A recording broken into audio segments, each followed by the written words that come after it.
All right, I got a banger lined up for you guys today.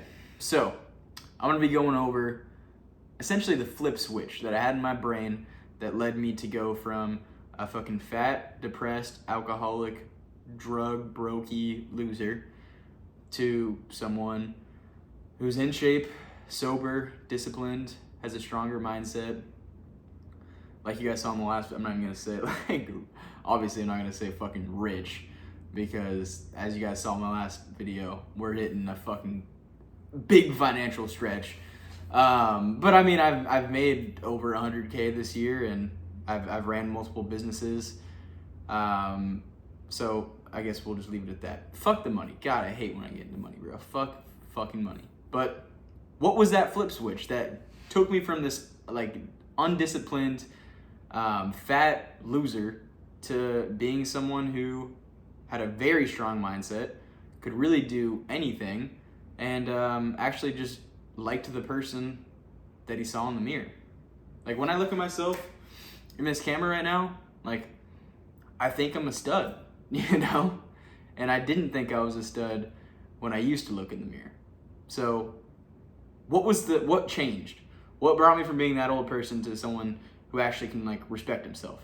That's what we're going over today. So before I break down the story, I just kind of want to explain to you guys like what a flip switch even is and how it takes place.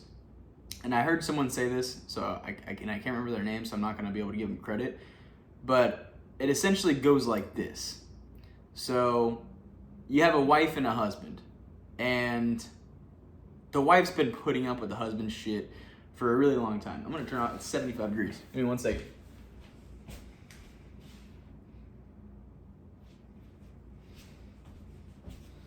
About to be such a heated conversation that it's getting hot in here. But so you have the wife and the husband, and essentially this wife has been putting up with this husband's shit for about fucking their entire marriage. She's tired of him. He's fucking not bringing any money to the table at all. I mean, their family's struggling.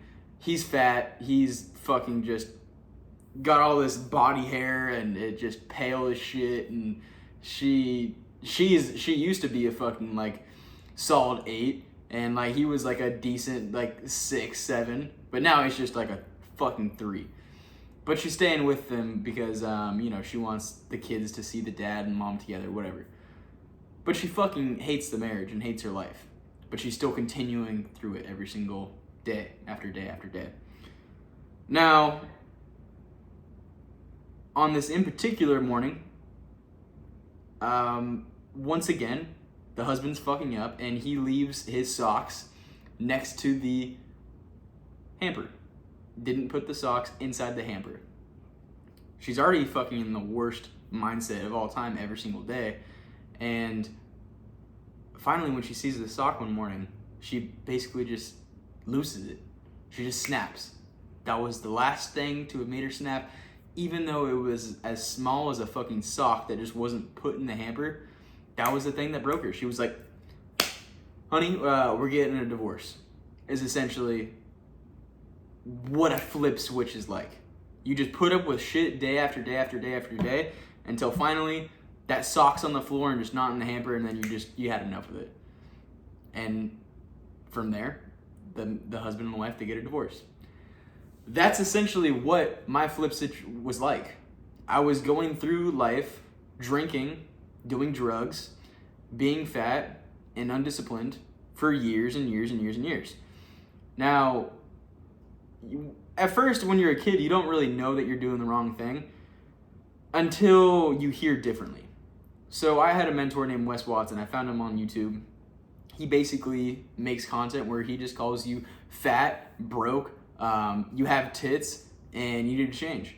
And essentially, I didn't really have a problem until I found his content. A friend showed me him, and for some reason, I was really drawn in to still listen to him. I really liked him a lot. And I would even still continue to watch him even when I was still drinking, going to parties in the frat, and you know, just being a degenerate. For some reason, I was still drawn to it. Usually when you're doing the complete opposite of something, it repels you. Like haters in my comment section, they see my shit and they're like repelled. They just like feel the need to hate. But I was like hold on a second. I'm gonna like listen to what he has to say.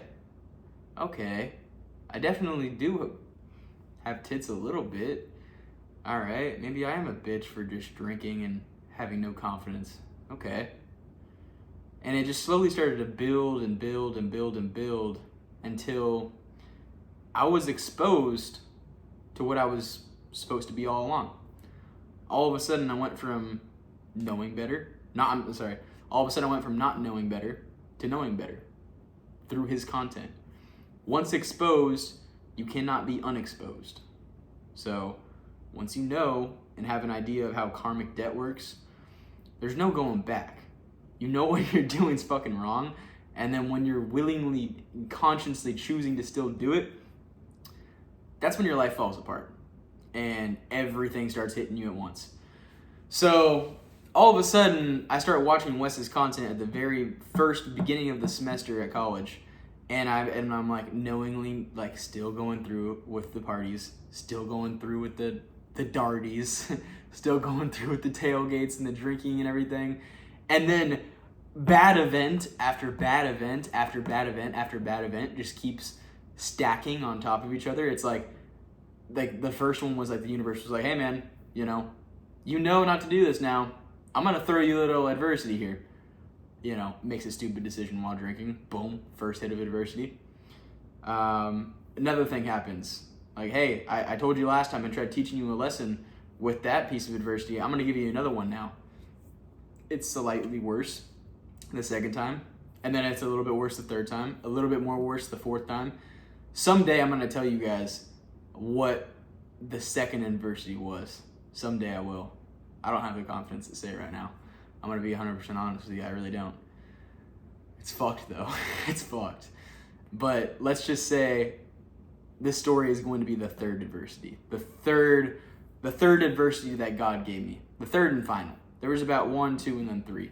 So the third and final piece of adversity that God gave me, that he passed to me as a form of just trying to teach me to stop, was it was the weekend after Halloween. Now on Halloween weekend, I'm sorry, so wait, I fucked that up. Let me start over a little bit. It happened on the game against Texas. It was Oklahoma State versus Texas. So how do I actually word this? I brought this girl that I was seeing with me to the tailgate. I had been seeing her for about a month at that point. She was basically like everything to me at the time. I was like completely in love with this chick, and I would be able to like go to her house. I was able to like sleep in her bed and not the fucking small ass twin bed that I had. I could like cook and like use her kitchen with like fucking pots and pans and stoves. I was like, oh my god, this is amazing. We could just chill back at her couch. Because keep in mind, guys, like at this frat that I was in, it was about like the size of this couch and then like all the way to my wall right here, and then just 2 fucking bunk beds on each side that were like stacked up. So you were with 3 other guys at all times, just in like this fucking massive frat house of like 80 people living there. It was fucking horrible. It was the worst fucking 3 months of my life. It's like a mini little prison sentence. But so having this girl, like this like sweet chick, she was like the nicest person of all time that I could just like go to her house to and just like escape the frat from. I didn't have to like fucking drink. I didn't have to just like see all these people. I could just be with her, like chill at her house, vape, like drink beers at her house, like drink wine. We even did one time. Like I was able to just fucking get away from all that shit, and it was like paradise to me. So I was away from home. I was in Oklahoma. My home's in California. Like this is my first time being away from home, and it was like her home was my second home. So I would see her. We'll call her like Cindy. I would see Cindy almost every day, like after class and during the week, on the weekends. She was actually the dental assistant that I had. I went in to get my teeth cleaned one week because I was getting these, or not even get it cleaned. I thought I had like mouth cancer. I'm gonna sound like the fucking stupidest frat guy of all time. I thought I was getting mouth cancer because of the Zins that I was ripping.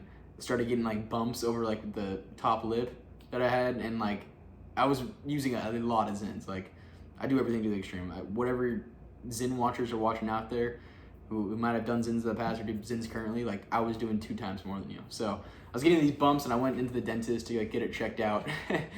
And she was the person that took my x-rays because it was a new practice that I was going. I've never been to an Oklahoma dentist before. So she ends up going through my records and finding my name and then DMing me on it, and then following me on Instagram, and I DM'd her. So that's how that all started. But going to see her, she was a grade above me. She was a sophomore. I was a freshman. She was like this blonde chick, like short, white blonde chick, cute face, like skinny. I mean, I loved this chick. I was showing all my fucking like friends at the frat. I'm like, look at this chick. It's my dentist. Like, I'm going out with my dentist chick. I'm like, this is the best. And it was fucking amazing. So this Texas Oklahoma State game, she came through, and like she finally got to like go to one of our parties with the frat, and like it was our biggest party of the year.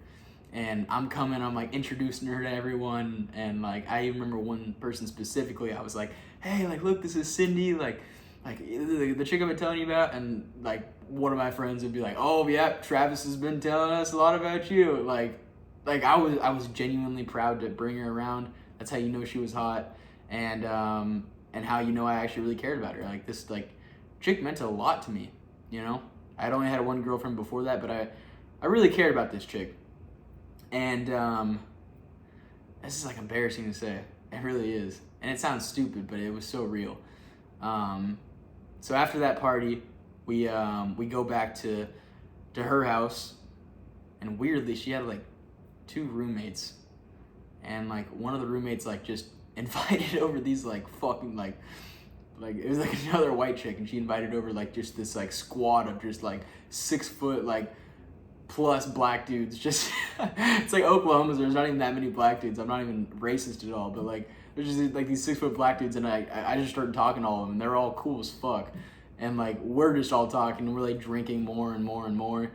And anyway, that was like a really weird part of the story that I probably didn't even need to include, but that's what happened after the party. We went back there. We were talking to all the fucking black dudes that were there.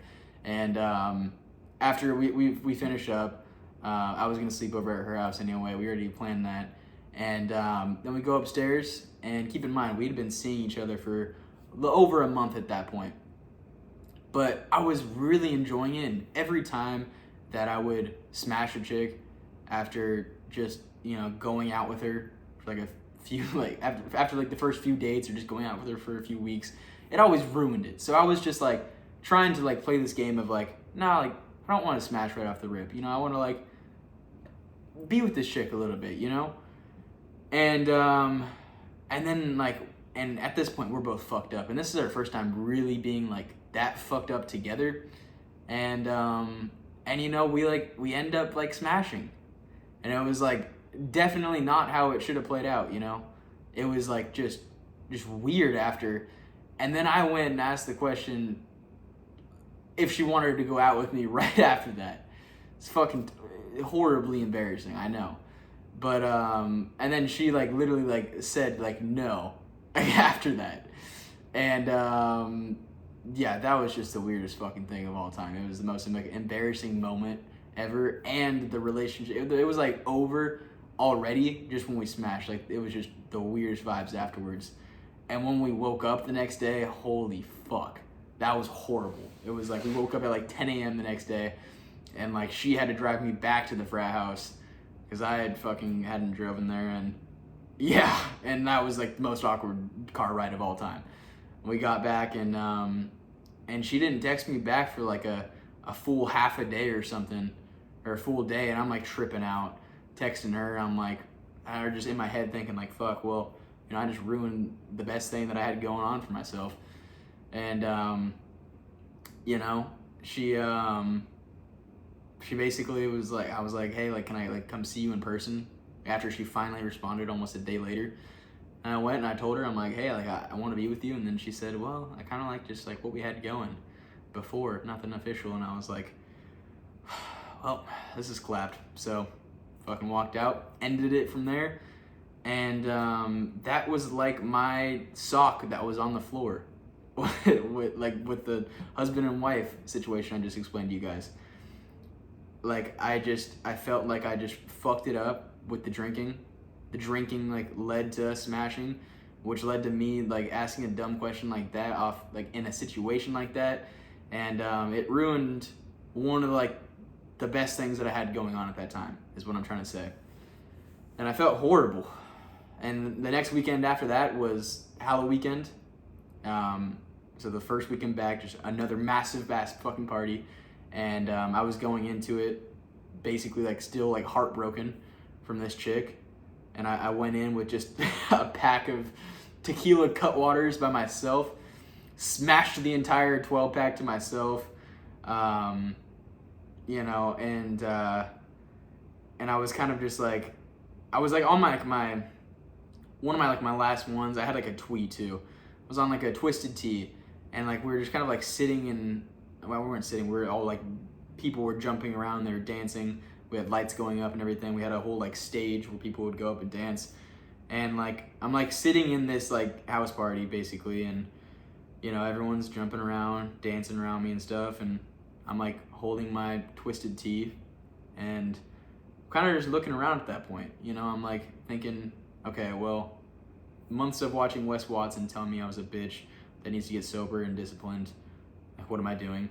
I was basically just hating the fact that this drink right here led me to make this dumb decision that ended the relationship that I had. And I was just like, I don't want to be here anymore. So I'm like, yo, I'm gonna go take a piss, is what I told my friend. And I walk out the door, go in the backyard, and I walk up to this AC vent, and take a piss right behind it, finish up, and then I just take my Twisted Tea that I had and like set it down on the AC vent and like just clinked it. It was like metal to metal connection, just clinked down. And that was the flip switch that happened. That set down was like literally directly symbolized the flip switch in my brain that led me to go on to this life now. And after I set that Twisted Tea down, I was like, fuck this. And I just walked home, just walked back to the frat house. And then I woke up the next day before the sun came up, probably somewhere around like 6. I went and I hit the gym, and then I fucking never drank and never went to another frat party again after that. I was just like, I'm done. I'm fucking done. Years of doing this, and like adversity after adversity after adversity, the universe and God trying to tell me to quit but me not listening. After all of that, I had finally decided that I was done. And I never went back. And then I just went all the fuck in. I got a coach who taught me how to like get my macros right and training right. I went sober. I started just watching so much of Wes Watson's content. He saved my life. Forever, I'm always gonna give that dude props because he was the one that did it for me. And then I went in. I got Andrew Tate's Hustlers University. It was a big ass investment for me at the time. It was $50, but within 10 days of going through the boot camp in Hustlers University, I failed with ecom. I failed with trading a little bit. Third one was copywriting. Within 10 days of finishing the copywriting boot camp, so about 2 months total in the real world, I made 10K. Boom, fucking so sick. Like, okay, wait, no. 10 days of finishing the boot camp, I got my first client. That was one or 2K, and then it led to 10K just within a few months. All of a sudden, I'm making 8K a month, sober, in the best shape of my life, taking more than the average credits, like 16 credits, and working in a Mexican restaurant, and starting to build a personal brand all at once. It was the coolest thing of all time. And I really haven't, I've had ups and downs since then, but I've never gone back. That's so cool to be able to say, for real. That's for real cool as fuck to be able to say. I haven't gone back. Over 2 years later now, you know, I'm still sober, I'm still waking up early, I'm still going to the gym, I'm still working on my business. It's pretty sick. I'm still making content. I love it so much. I don't even do it for the actual result at all. I do it because I need to. I need to make content, or I feel horrible. It's the only thing on my mind.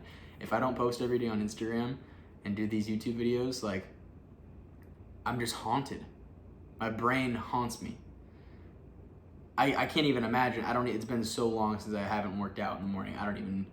That would just be like the world flipped upside down if I missed that. Everything that but I do all of it. I run, I do the workouts, I do the fucking meals, everything just to feel good. That's all it is. Drinking and being in that party environment, in that moment where I was just like, why am I here? That makes me feel bad. This makes me feel good. It's as simple as that. Like, choose what makes you feel good over what makes you feel bad. Like, it's not that hard. So that's my story, guys. You know, it's been like a thing I probably should have fucking said a while ago, but here we are. I know we're 21 minutes in now, so I'm gonna end the video here. Shoot me a DM anytime on Black and Dello about anything. I'm here to help, answer any questions you guys might have. And yeah, love you guys. Today's Saturday. I posted my video Friday. I'm always gonna post Monday and Friday, but I thought I'm just called to make a video right now, so I'm gonna make one. So I'm gonna do that throughout the week. Whenever I feel called to make a video, I'm gonna make a video. So love you guys. We'll see you in the next one. Peace.